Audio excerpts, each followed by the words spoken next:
Yeah, I know, this is not what you expected, but trust me, Sonic Heroes is coming. I just could not hold myself off from doing this. I never thought I'd actually do a video in between videos. As we all know, Sonic Origins was released a while ago for Sonic's 31st anniversary and hosts a remastered quadrilogy of classic Sonic games: Sonic the Hedgehog, Sonic CD, Sonic the Hedgehog 2, and for the first time, Sonic 3 and Knuckles. There's also the classic versions of each game, a mirror mode where you play from right to left, and a boss rush mode. Or if you want to experience the classic games as a whole, you can speed through all 4 titles via story mode with animated intros and endings. While this does sound like every Sonic fan's wet dream, it is not a perfect collection as there are bugs and glitches that plague the various releases. But for me, I actually enjoyed my time with it. It was good. Maybe great if it wasn't for the price. Petty, I know, but considering these are games that we've played numerous times in the past 30 years, the additional content does not justify the price hike.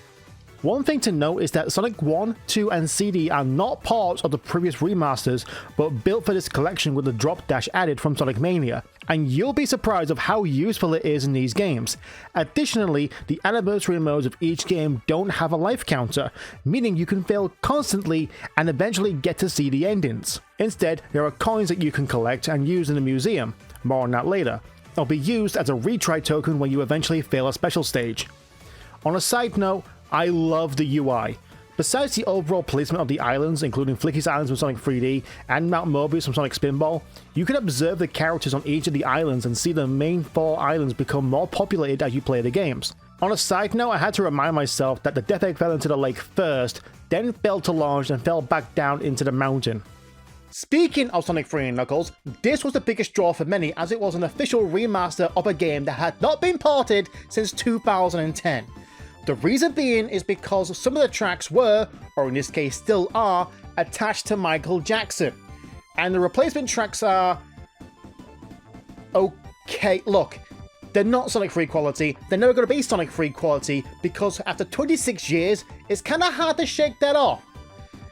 If the tracks were a part of a new game, say Sonic 4 Episode 3, or at least sounded better than the prototype tracks they were based on, I think the tracks would have been received better. My biggest draw to this collection was the museum and mission modes. The museum has some reused images and music, but there are some that had never saw the light of day before. Look at this Super Mega Sonic sketch. The videos get unlocked as you see them when playing the games, but there's also behind the scene animatics of the animated intros and endings. All of the premium content in the museum can be unlocked by completing objectives and by using the coins you've collected over the course of playing, especially from the mission mode. This is where I spent most of my time when playing, and you can see why. Retooled stages with objectives and ranks from C to S. And yes, as you all just saw, I got them all. But unlike the main games and their ranks, a majority of these were surprisingly easy, maybe 1 or 2 tries at best, and I only failed the airstrike because of 1 second of the timer or not enough rings. But there are 7 of them that took me 20 tries each to even finish, let alone get the S rank. Here are the 7 hardest S ranks to get in Sonic Origins Mission Mode. Sonic 1. Eggman Fancy Footwork. You want to know what we take for granted? Flaws. Yeah, you'll be surprised of how useful and necessary they are. And this is exactly what's missing here. No flaws, just the seesaws.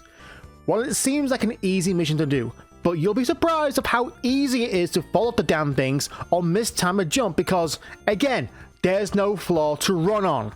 Did I mention no rings? Because that's another safety net that's missing here. Was this the hardest to finish? Not exactly, but out of all the missions of Sonic the Hedgehog 1, this was easily the most frustrating. Sonic CD, Eggman Speed Up. Yet another B-roboting mission with no rings. You might be asking, how on Mobius was this hard to finish? The Egg HPZ-001 is the easiest boss in the game next to Chrome Gadget's Egg Conveyor. Simple, Eggman moves 3 times faster than normal. There are now 2 sets of spikes on the floor which you will bounce into, and more importantly, you can't cheese it by getting into the right corner and hitting him the required 3 times. Tornado Flyby. I'm not the biggest fan of Sky Chase. I hate auto-scrollers in Sonic games. The tornado wasn't fun to control, and all the critters you saved from the badniks are now hitting terminal velocity. So how can you make it worse? How about adding the octopus robots from Oil Ocean and the stars from Metropolis? Fantastic, my favorite badniks! You have to know when and where these little tossers pop up and wish to avoid outright, and then grab the necessary rings to win. Sonic 2 Extreme Supersonic Finish. By all accounts, this should not be that difficult. Get through Mystic Cave with a certain amount of rings for the S rank. But it is. By the power of chaos, this was a hard mission to do. I know, it's trial and error. Find the fastest route through while collecting all the rings along the way. But considering Supersonic speed, jump height, and how the boxes move, all it takes is one mistimed jump and you're starting all over again. Sonic 3 Extreme Knuckles' Climbing Challenge. Climb up the shaft of the Death Egg. Again, simple. And again, not that simple. Climbing upwards while also gliding to the opposite wall, while also avoiding spikes and spike-covered badniks, is a trial of precision. For many attempts, I got so close to the end, only to have the tip of my toe either killing me or sending me and the one ring I had left flying and knocking me down. Sonic 3 Extreme Tails' Balloon Burst. You know how in Sonic 3's Candlelight Zone there are balloons that can send you upwards, especially when flying as Tails? Yeah, let's put those in the flying battery with all the flamethrowers. Timing is key, as you have to hit the minimum number of balloons as well as getting to the goal in a finite amount of time.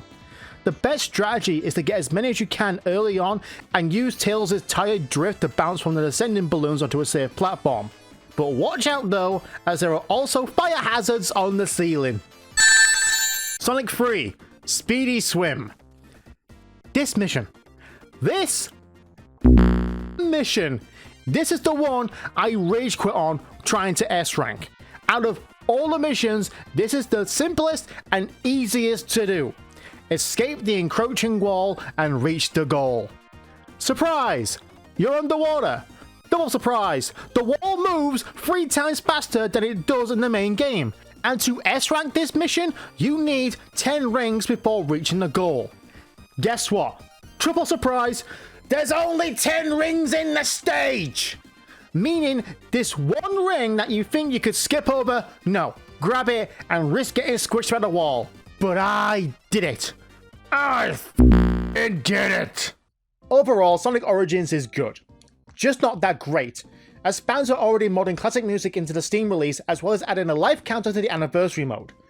Hopefully the issues with Sonic 3 can be fixed in the future with a patch, and if Sega ever plans to make a physical release of this game like they did with Sonic Mania, I suggest adding Sonic 3D Blast and Sonic Spinball as bonus games as they are featured on the map screen with their islands.